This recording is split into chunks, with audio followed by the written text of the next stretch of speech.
अपनी बहू। ये कहानी उस डरी हुई लड़की की है जिसकी शादी 3 महीने में तय हो चुकी है। अरे क्या रमा, क्यों उठ गई बेटा इतनी जल्दी? थोड़ी देर और आराम कर लेती ना। नहीं माँ, ठीक है, कोई बात नहीं। ये बताओ, चाय के साथ नाश्ते में क्या लोगी? अरे कैसी बात कर रही है रमा, कल तक तो तू ऑर्डर दिया करती थी कि ये खाना है वो खाना है, आज तू हमें पूछ रही है, क्यों बेटा? माँ अब ऐसे ही बोलिए ना, क्या खाएंगी? बेसन की रोटी बना दूं दही के रायते के साथ? माँ कुछ सोचती है फिर कहती है, अच्छा सुन, ये बता, रोहन का फोन आता है? शादी होने वाली है तेरी उससे, बात करती रहा कर। हाँ हाँ हाँ माँ, बात होती रहती है, मॉर्निंग में मैसेजेस भी डालती हूँ। अच्छा माँ, नाश्ता बना कर आती हूँ। ये बदलाव रमा में अचानक आए थे। कहाँ तो वो देर से उठती, बिस्तर पर ही नाश्ता खाना और आराम से नहाना। माँ ने बचपन से ही किसी राजकुमारी की तरह रखा। पढ़ने में होशियार और काफी सोचने वाली लड़की थी रमा। क्या बात है, आज तो नाश्ता बिल्कुल अलग बना है, ये कॉम्बिनेशन अपने घर में तो मैंने नहीं खाया। पापा, वो रोहन की मम्मी सोमवार को यही खाती है, इसलिए मैंने बनाया सीखने के लिए। ठीक नहीं लगा तो कुछ और बना देती हूँ। अरे नहीं नहीं, हमारी समधन जो खाएगी हम भी साथ बैठकर वही खा लेंगे। वैसे इट्स वेरी हेल्दी। हाँ रमा, गुड, वेरी गुड। पापा के मुंह से तारीफ सुनकर रमा खुश हो जाती है। वो रोहन को फोन करती है, पता है पापा ने मेरे हाथ के नाश्ते की तारीफ की, बोल रहे थे it's very tasty Rama. Good good, सही है। अच्छा देखो, कल मम्मी पापा कुछ भी ग्रीन वेजिटेबल का खाते हैं, जैसे पालक पनीर या फिर मिक्स सलाद के साथ ब्राउन ब्रेड, तुम बना लेना कल। और हाँ, पिक्स शेयर करना, मैं माँ को दिखा दूंगा। ठीक है, भेज दूंगी। अगले दिन रमा फिर कुछ नया बनाकर रोहन को फोटो भेजती है।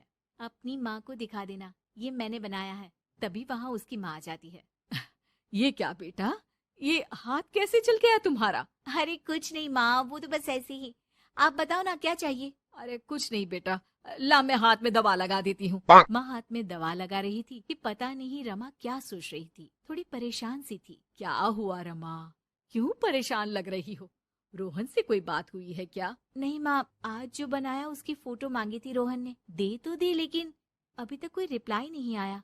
माँ कुछ सोचती है, फिर रमा के फोन से उसके जले हुए हाथ की फोटो खींचकर भी रोहन को भेज देती है।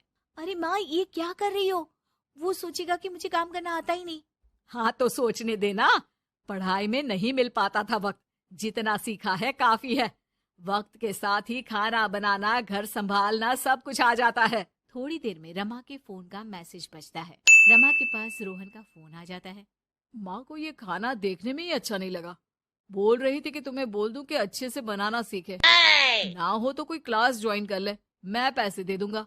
और हाँ, प्लीज यार ऐसी डरावनी जलने कटने खून खराबे वाली फोटो मत भेजा करो। जल गई क्या? तुम्हें खाना नहीं बनाना आता क्या? मुझे ब्लेम मत करो। मैंने ब्लेम करने के लिए नहीं, बस अपनी सीरियस एफर्ट दिखाने के लिए ये फोटो भेजी थी। वैसे भी मैंने नहीं, मॉम ने भेजी थी, पता नहीं क्यों। ओ यार, तुम्हारी मॉम क्यों इतना इंटरफियर कर रही है? वैसे अभी ये हाल है तो बाद में तो वो हमारे घर में ही ताक जाग करती रहेंगी। उनसे कहो कि मैं तुम्हें उस घर के लिए तैयार कर रहा हूँ जहाँ अब तुम्हें पूरी जिंदगी रहना है। रमा को रोहन की बात ठीक नहीं लगती। वो फोन रख देती है, लेकिन सोच में पड़ जाती है कि आखिर वो ये बात माँ को बताए कि नहीं। अब हर वक्त या तो वो रोहन का बताया खाना बना रही होती है, या उसके कहने पर उसकी पसंद की टीवी शोज, वेब सीरीज या फिर किताब पढ़ रही होती है। क्या बात है रमा, आजकल मैं देख रही हूँ कि तुम बहुत परेशान सी रहने लगी हो। कोई बात हो तो बता दो बेटा।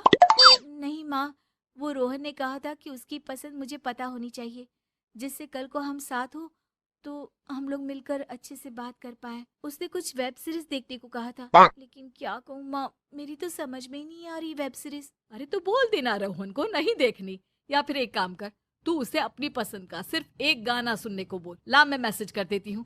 ना ना माँ, आप तो रहने ही दो। पिछली बार भी जब मैंने उसे बोला कि आपने मैसेज किया है तो वो गुस्सा हो गए थे। अच्छा, क्या बोल रहा था? यही कि माँ क्यों इंटरफेयर कर रही है, मैं तुम्हें उस घर के लिए तैयार कर रहा हूँ जहाँ तुम्हें पूरी जिंदगी रहना है। माँ अब समझ जाती है कि रोहन उसकी रीमा के लिए ठीक नहीं है। रहने दे रीमा, ये रोहन मुझे ठीक नहीं लगता। तू बोल तो मैं कोई और रिश्ता देखूं। अरे नहीं माँ, मेरे पूरे फ्रेंड सर्कल में ये बात हो गई है, नाते रिश्तेदार आस पड़ोस सभी। हाँ, ठीक है बेटा, चल कुछ दिन और देख ले। लेकिन ये मत सोचना कि यहाँ शादी नहीं हुई तो कुछ बुरा हो जाएगा। ये देखना कि इससे शादी हुई तो भविष्य कैसा रहेगा। समझी? प्यार, विश्वास और इज्जत से बढ़कर कुछ भी नहीं है। रीमा माँ की बात पर हाँ बोलकर वहां से चली जाती है। अगले रोज रोहन का फोन रीमा के पास आता है। मैंने तुम्हें एक स्किन डॉक्टर का फोन नंबर दिया है। माँ बोल रही थी कि तुम सांवली हो और दिखने में भी नैन नक्श थोड़े। एक काम करो ना, तुम इनसे अपना ट्रीटमेंट शुरू करवा लो। होप कि थोड़ी देखने लायक हो जाओ। आज तक रीमा से किसी ने इस तरह बात नहीं की थी। वो ये बात सुनकर सीधे शीशे के सामने खड़ी हो जाती है।